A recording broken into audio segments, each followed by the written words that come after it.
Thanks for coming, everybody. My notes are cute.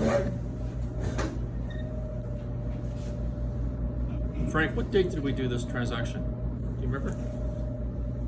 June 18th. Okay. Well, I'm considering July my first month, and here we are in early August.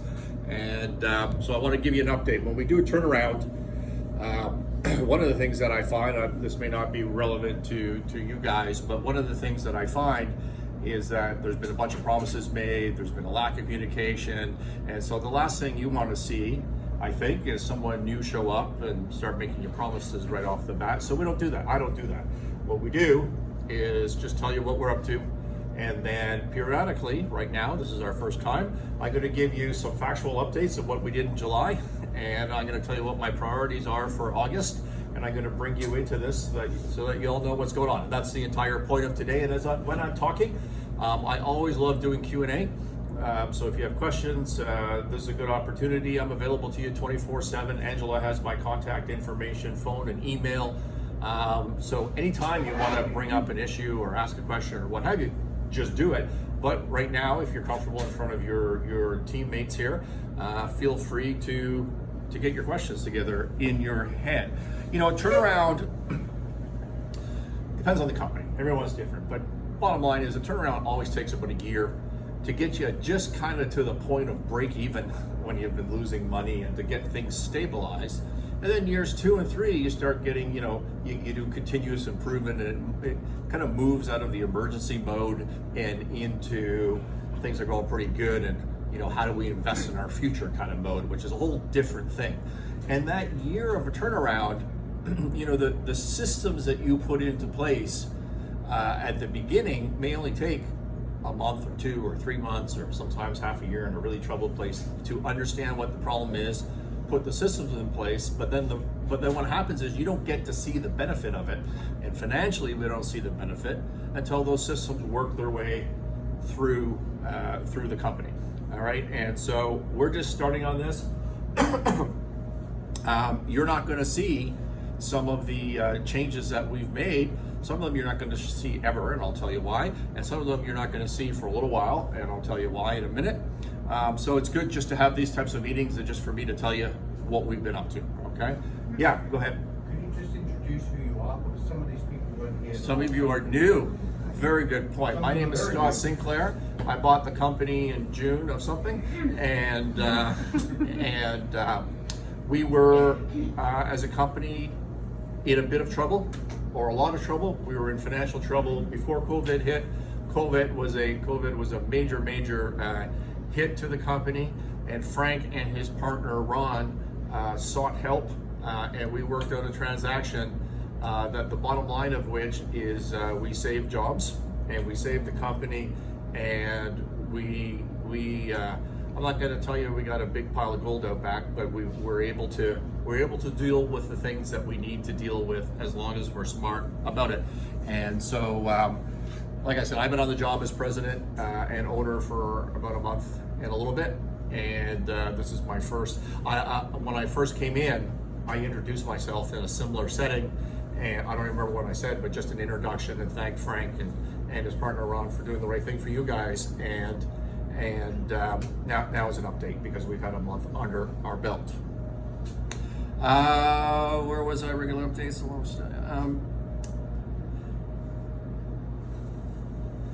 All right, let's move on to July. I think that was the intro part. So I'm just going to give you a couple of points that I've been working on in July and where we're at. Number one, first and foremost, is to deal with our key suppliers, which is the supply chain, so we have materials. If we don't have raw materials, we're not doing anything. Nothing else matters, right? If we can't get materials in, produce it and sell it. So that was my number one goal, and I think, Frank, within a week or 2 weeks, we dealt with of July. I mean, it was pretty quick that we dealt with all of that. Now, what does deal with it mean? To me, so you've got a financial problem with a supply chain, with a key supplier, pick XYZ, pick Samuels, for example, our commodity steel supplier. Well, why do you have a problem? You have a problem because you haven't paid them. You're over credit terms, you're late. It's like you're You know, it's like if you're late on your mortgage and you haven't made your mortgage payment, now you've got a bad reputation with that lender, whether it be your mortgage lender on your house or your landlord, and it's the same thing with your key supplier. So, is sending them the check for all the money to get back on side, is that the right answer? I mean, maybe, but what you haven't dealt with is the reputational issue, because what if they just take your money and don't send you any stuff anyways? Right? That's a problem. So it's not as easy as just writing them a check. You have to have a conversation with each one of these suppliers, and you need to say, here I am, here's what I'm doing, and I'm going to send you this money. I'm going to do it personally. I'm going to do it today. But what I want out of you is we need continued supply, and we need to keep our credit, because if we don't keep our credit, then I'm just going to go to somebody else, and you can be parked over here until we deal with all these people we haven't paid with yet, and take your chances on that one if you want. And so it took a couple of weeks to do that, because you need to actually get on the phone and have those discussions, and they need to go through the kind of the grieving process, if I can put it that way, for what's going on. And then bottom line is, we had a 100% success rate, Frank, I believe, on those conversations. Every one of our key suppliers is giving us the same price, the same credit terms, and they're all paid, and everybody's happy. All right, that's done. That was done the first week or two in July. What's the second piece of supply chain? The second piece is, are we ordering enough stuff? Are we ordering the right things? Are we getting it delivered to us on time and the way we expected? And the answer to that is, I have no idea. We're gonna move forward on that part, and we're starting to figure that out. And by the way, Frank does have an idea. I'm saying, me personally, I have no idea, but we're going to be working on scheduling and formalizing that a bit as we go forward, is my expectation. And I'll talk about my priorities for August in a little bit. But I don't want you guys wandering around thinking we didn't pay our suppliers, that's why we don't have materials. Not true. Everybody's been dealt with. Everybody's 100% on board. Do you see the benefit of that today? No. That takes 2 months or so to work through the system. Is there a container on the water right now from China? Yes. When's it arrive? Mid-August? Late August? August 18th, I think. Okay, so I paid extra money out of my pocket to air freight in stuff from China, and that's it's not a lot of dollars, but it's a big hit percentage-wise of what this stuff is. We have another FedEx coming tomorrow, on Monday. Okay, for some strainers. That gives you your strainer problem. Okay, so I recognize this is still a pain in the ass for you guys, and you must be wondering what's going on. But it takes time to ship things in. Dealing with the financial part just starts it. It doesn't fix it immediately, and so that's what's going on there. What else did we do? Made some executive changes. As you know, Ron's no longer with us, and moved out Andrew, our VP sales, as well. I just want to talk about Andrew for a minute.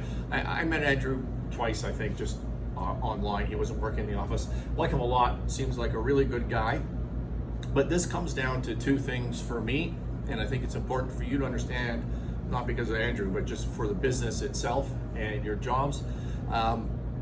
Number one is, if we can't produce stuff, and why are we carrying the expense of a significant expense for this company of a VP sales? Because we're not selling stuff anyways. This poor fellow literally told me in our first first meeting, that he's recommending to customers to buy from our competitors because we're not delivering. And the sad thing about that is, he's not wrong, right? We're not delivering. They should go to the competitors. What's the point of putting an order on the books and then we don't deliver it for 6 months or whatever, because we didn't have our custom fabricator on site? The problem with that, of course, from my perspective, is I don't need to pay a salary to have someone to tell them to go buy something else. I need to manage our costs, and I need to get our supply chain working. And the second issue is our rep channel. So we have a bunch of reps, sales reps, that are out across Canada, and they hadn't been paid in a while. And of course, so some of them are helping out anyways and hoping that their commission checks come, and some of them are not. And what I need feedback from the marketplace on our product, what we could be doing better, and I need the reps to be happy, productive partners of ours. And what I can't have is an intermediary filtering that message out I need a support to me. I need direct access to it. And so that's just so you know the thinking behind that change. August, I started July, I started what we call the listening tour.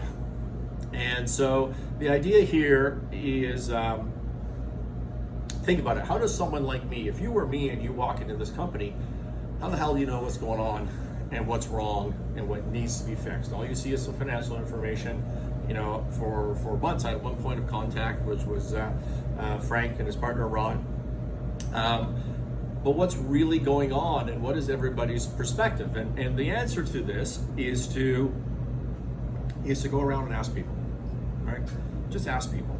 Because in every company, if you just talk to the people that are on the floor, that are smart, that are doing their jobs in the front office, it may be different perspectives, but everyone has a perspective. They can tell you what's going on, and if you do enough of those things, what you get is you get a central message, and you get what I just think of as the low-hanging fruit, right? And so here, low-hanging fruit is I'll talk about this more, but you know, maintenance and scheduling and these sorts of things.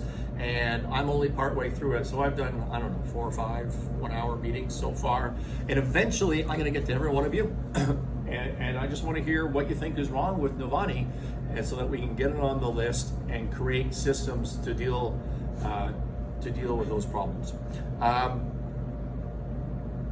You don't have to wait for your meeting. If you have a great idea, you know that feeling where something's not going the way you think it ought to be going in your job or in your teammate next door at the next station's job, and you just think, wow, these management people are so stupid. If they only just fix this, it would help the company a lot. But no one listens to you and no one cares. I want to know that. I want to know that. Get my contact information from Angela. You can do it. You can do it directly to me. You can do it right now in a Q&A session. You can do it anonymously. Do whatever you want, but get me the information, because it's for the good of all of us, so we can make the changes that we need to make. So I've been doing the listening tour, and that's going to continue probably all year, for all I know. Accounting. None of you know anything about the accounting, but the controller left, July last year, probably? September? Okay. Well, then he stopped doing the books and records on a reconciled basis, which means accurately, in August, sort of in the month before that. Okay, and the teammates up front, the front office staff, have really been working their ass off and doing their best to hold their fingers in the dike, so to speak, and that's been great, but it's not good enough for what we need. And what we need is proper financial records and an accounting system, because if you don't have data, you can't make accurate decisions. You're just flying by the seat of your pants. And also, you can't keep your stakeholders on side. Well, what's a stakeholder? A stakeholder is a bank. He's a creditor. There's all these sorts of people. If you're behind on your mortgage and you go to your bank and say, I'm going to pay you in 2 months, and they ask you what job you have, and they ask you what your assets are, and you don't have that information, how's that conversation going to go? You have to have proper books and records, and so we've brought in resources for that, and I think July gets reported in August, and that'll be our first month of sort of on time, more or less accurate, fully reconciled books and records, and that was a hell of a job to pull that together. And we had a big call. Was that yesterday, Frank? The Zoom call. We had a big call with sort of all of the people that have their hands in that to try and create a system to keep this thing moving. And yeah, so that's been a big task. And like I said, you guys aren't going to see the benefit of that at all, right? There's no reason that you would, but you need to know from your company's perspective. I mean, if we don't have that, it's not as bad as supply chain, but it's not far off in the big picture. I've obviously spent a bunch of time getting up to speed on a bunch of things, files and issues outstanding. That's taken a bunch of my time. We had to switch banks as part of this deal, and I don't know if you tried to open a bank account for a company lately, but that takes a full week right there. Working on a plan to upgrade our IT, so I brought in an expert on that, and we're going through that. And here's what I want to tell you about July. Some of you may be surprised about this. Don't worry, I'm going to edit out the numbers when we get to this. We did of revenue in July. Now, I don't think you've ever been told numbers before, correct, Frank? No one's ever. Just a little bit? Okay, cool. So, for some context in that, that is nowhere near what this company used to do back in the day, so to speak. But it's a hell of a lot better than it had been doing every month in 2020. And because I don't have great financial information yet, I don't really know what our break even is, but I think it's so the bottom line is we did a great job in July. I don't think we lost money. I think we made a little bit of money, and we hit, was that a record month for 2020? It was, right? That's the highest sales for this year, right? Yeah. So good job on that. Thanks for everybody. Now listen, I know that you guys did, whoever was here the very last week of July, not the whole month of July, just the very last week, it was crisis mode. We were getting stuff out. You guys, did we do some overtime that week? You guys worked particularly hard, and I know that wasn't everybody, but whoever was here, I wanted to say thank you very much. There's when's that go out in the pay? Next week? Next Friday. There's a little something in your pay going out. It's not much, but it's enough to buy dinner, buy some beers, whatever you guys do with your cash. Have a little celebration on me, okay? And again, that's for the people that were there. And it's not a bonus. It's a thank you. It's a thank you from me for the effort in that last week in July. That's the direct laborers, by the way, not the office and the salary people and all that sort of stuff. All right, August, what are my priorities? Sanitation. Okay, it's a big priority for me. Angela's gonna go out trying to hire somebody. She promised me 2 weeks. Let's not hold her to that. It's a tough labor market. Are you gonna see a cleaner plant in August? No, this is a system, okay? Coming up with a goal. I believe in systems over goal, and I think this is important in life. I think it's important in business. You come up, what's the difference between a system and a goal? I was thinking it was like my weight, right? Waking up in the morning and saying, I wanna be 20 pounds lighter. That's a goal. Am I ever gonna do that? I'm living proof that doesn't happen, okay? So what do? You wake up in the morning, you say, I need a system. I'm gonna wake up at 6 a.m., I'm gonna go for a walk every morning or a jog or whatever it is. That's a system, and then the benefit is you lose that weight. It's the same in business. You look at systems over goal. Wishing that we had a cleaner plant isn't gonna help. Setting up a system to do that, which the first step is to include hiring a sanitation purpose, is what we're starting. You'll see the benefit of it. I don't know how long it takes. I don't even think about that. We don't set goals with deadlines. We just try to fix the problem, and when the system takes effect, that's when it takes effect. So sanitation is number one. Maintenance, that includes regular maintenance, preventative maintenance, major overhauls. Got a meeting on that today, and we're getting a laundry list of everything together. And by the way, guys, if you're working out in your stations and you know something's wrong, it should be maintained better, or it's dirty or whatever, and you don't think your maintenance supervisors or your plant manager, if they don't know it, speak up, let them know, because they've been tasked this morning with creating a laundry list of all of that stuff. And what are we going to do with that laundry list? We're going to talk about it internally at the senior level, and we're going to prioritize. And when we have a priority, okay, so we've got 100 items, and now most important, second important, third important, that allows us to know what other resources we need, both human and financial, to go and get those things done. So that's a priority for me in August.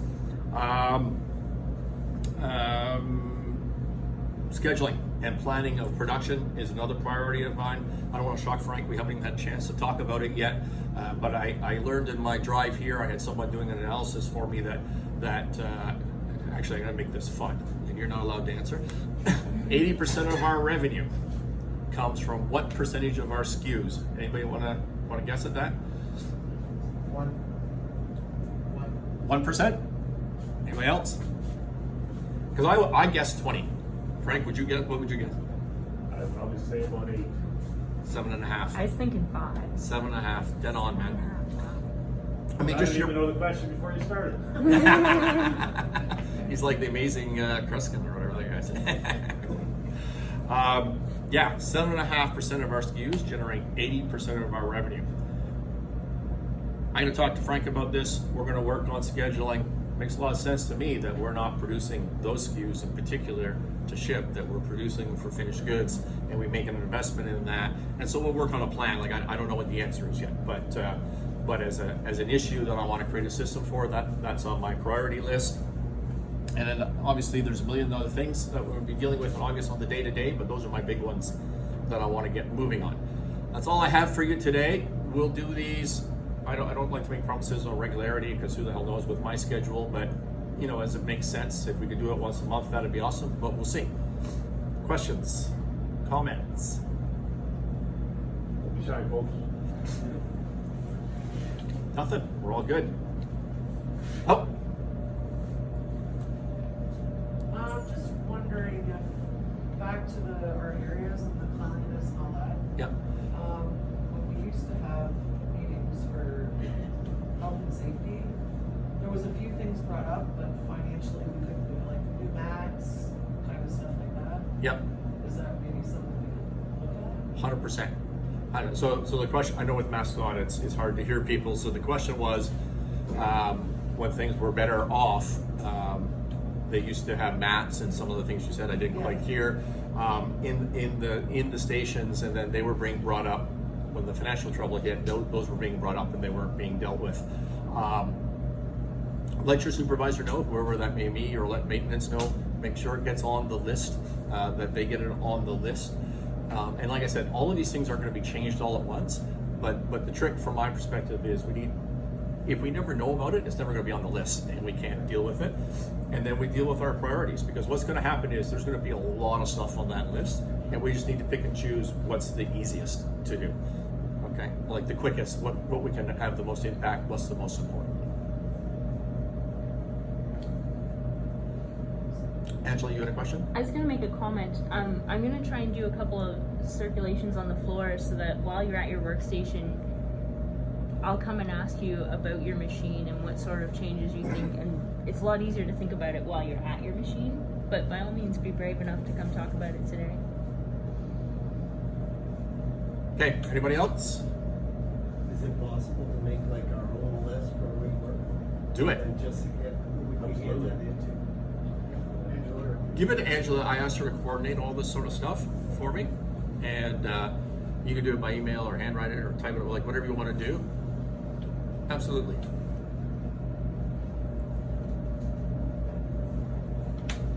And thank you for asking that. Everybody should do that. Anyone else? Scott, do you find the same kind of situation in other places? where All the time. People are quite quiet. Oh, people are quiet. You know, I mean, people are people, so they, you know, everybody's just being themselves, right? Some people don't like to talk in front of a crowd, and some people are naturally quiet. And what we're missing today is that one person who just challenges everything and has tech. We fired them. Yeah, totally, right. So, but you know what I find? Like I've been doing turnarounds for 30 years. And I've walked into so many different troubled companies all over North America, Europe. I've worked in 27 countries, I think, doing turnarounds.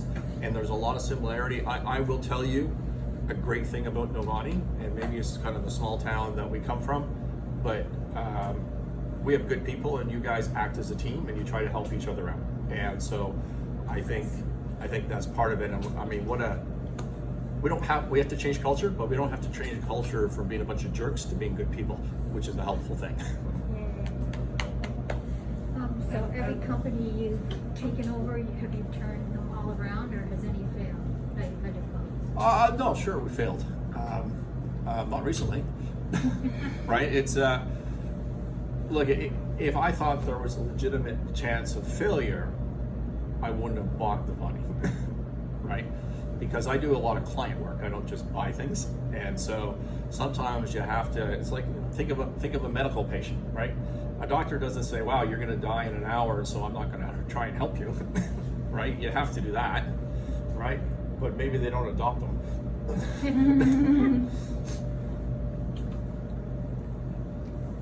You know, yeah. The funny thing about turnaround work is you also have to define success and define failure. Like, what does it mean? It's not obvious. Right? It's not at all obvious what success is. And so you need to define that at the beginning, and everybody would have a different idea of that. And you have to define failure.